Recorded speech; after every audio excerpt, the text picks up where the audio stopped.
It's 2026, and I want to ask you a question. What did you accomplish financially in 2025? Did you build your wealth?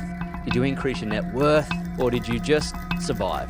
Pay the bills, get by, tread water? Because here's the brutal truth.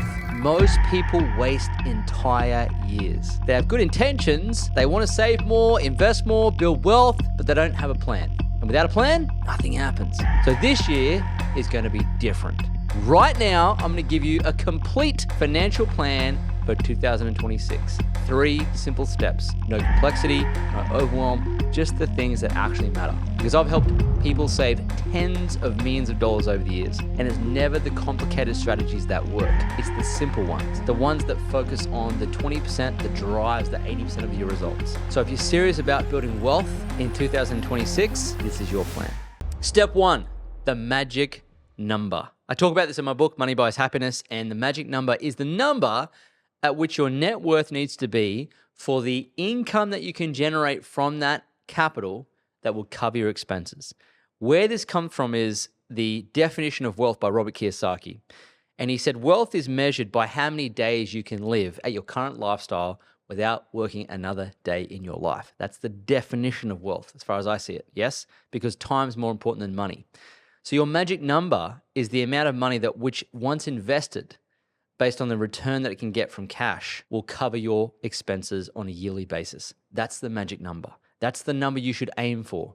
So for example, if your expenses are say $5,000 a month, it would equate to about $60,000 a year in lifestyle expenses. Okay, that covers your expenses generally.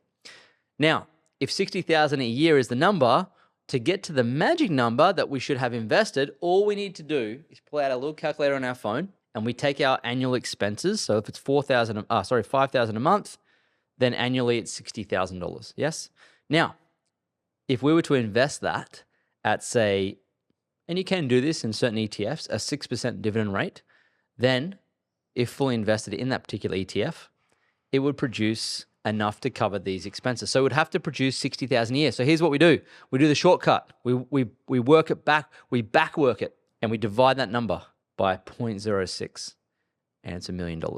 So if you had $1 million invested in a specific ETF that paid a 6% dividend, it means that every single year, 0.06, you would get paid $60,000 in income. That doesn't include the growth in the actual underlying cash either, but that would be an example. $1 million divided by 0.06 is the magic number.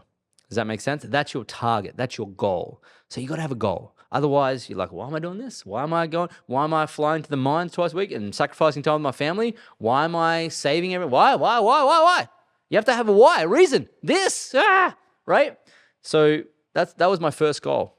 And now I've got a goal of, 10 million. But we got to have goals. Otherwise, we don't know what we're doing it for, right? And on the way to the goal, you'll have financial independence, okay? That's the first step, getting a goal. Step number 2, to get to that number, you have to put your money to work, and you have to do it over time, which means you have to have some spare money to actually put to work. And the number one underlying problem I see in every single person that I talk to, that I deal with when it comes to their money, this is the number one thing they don't do well. They don't track their spending. So they don't actually know what money's coming in and what money's going out. They have no idea. So if you have no idea, then you can't do this one. And this is to ascertain how much money is left over every month after you live life. Because if there's no money left over, no free cash flow, you can't invest, which means you can't do step 3. So how do you do this? Well, the first step is to actually look at your bank account. I know I've said this before, but most people don't. And what you have to do is you have to identify what money's coming in from wages, investments, and welfare, calculate it and tabulate it and sum it up. And then you have to calculate exactly how much money's going out on rent, groceries, insurance, fees, school, travel, etc., etc., etc. And you have to make sure that there's more money coming in than going out every month. Now, here's the caveat to that. If more money's going out than coming in, the number one thing you need to do immediately is to cut your costs. And the reason, yes, you can increase your income, and I encourage it. Of course you should increase you should be working to increase your income as much as possible. However, your cost structure is the first thing that you can control. and it is the thing within your control, because you can literally make a decision today that stops that money going there. Here's an example. Let's say you've got Disney, Netflix, and Stan, and you see that in your expenses. Here's how you address that. Oh, I have 3 streaming channels. I'm entitled. Maybe I should cancel 2. Perfect. Boom, boom. Save yourself $40 a month. Done. It's like that. It's that. Or, oh, we ate out 4 times this week. Maybe we should not do that. So, honey, we're not going to go and eat there and there anymore. We're just going to eat there. We saved ourselves $200 that month. You see how this works? This is identifying where you're sending your money and stopping it. This is to stem the bleeding, to plug the holes. And then at the end of the month, you go, oh my God, we got $1,000 here. There's a student that I was dealing with. He's one of our programs, and he's from the USA. And he did this one exercise. And the first month he did it, he said, Lloyd, you wouldn't believe it. I said, what? He goes, there's $6,000 in my account. I'm like, you don't say. If you can't measure it, you can't manage it. So as soon as he started measuring it, he can manage it, and he created $6,000 in a single month. That's $70,000 a year, right? So imagine what you could create if you knew where things were going. And most people don't do this. They're just so reactive, they have no idea. So it's about getting in control of your money. That's step 2. Just quickly, if you're ready to take control of your finances but feel stuck on where to start, I have a solution. My book, Money Buys Happiness, simplifies investing and wealth building with practical steps to help you achieve financial peace. Get your copy via the link in the show notes, and let's get your money working for you. Now back to the episode. Step 3, the final step. Because you have some free cash flow, because you're tracking your expenses, and you have a goal of getting to $1 million, which is a wonderful goal, then the next step is to get there. And what you want to do is you have to understand that saving your way there is the hard way. So the thing is, if you put it into a high interest bearing account of say 4.5%, the government will take 30% of that as tax because they tax interest income. And then you don't get any underlying growth in the cash in the bank. So savings are not ideal.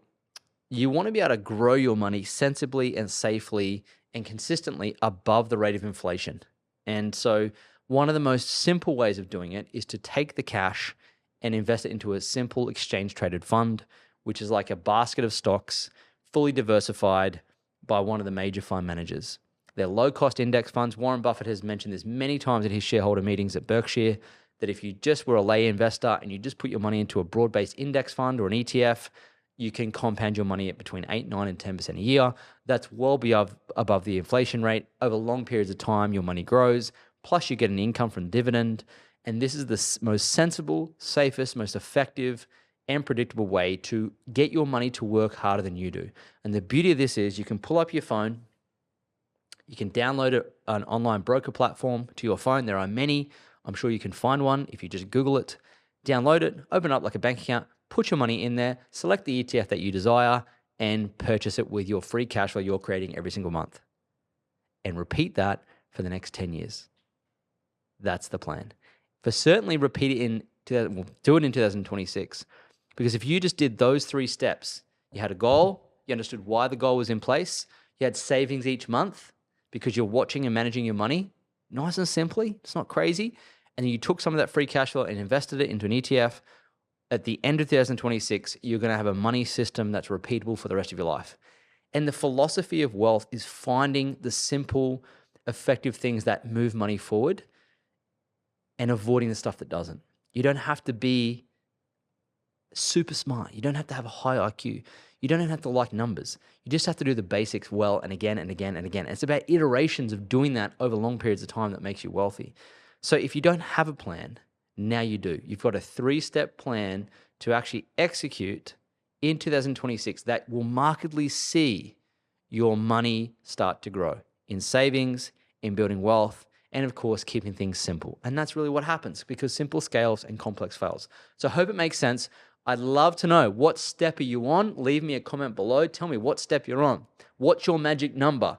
Pop it in the comments below and keep me posted in 2026 on how you're going. At the end of the year, shoot me a DM and let me know, hey, I implemented that money plan and it's doing so well. Thanks so much. That'd be amazing. All right. See you soon. Thanks for listening to Money Grows on Trees. If you enjoyed the episode, leave a 5-star review on Apple Podcasts and Spotify and subscribe to us on YouTube so you never miss an episode. And if you're serious about building wealth, make sure to check out the links in the show notes and follow me on all social media platforms at Lloyd James Ross for more. See you in the next episode.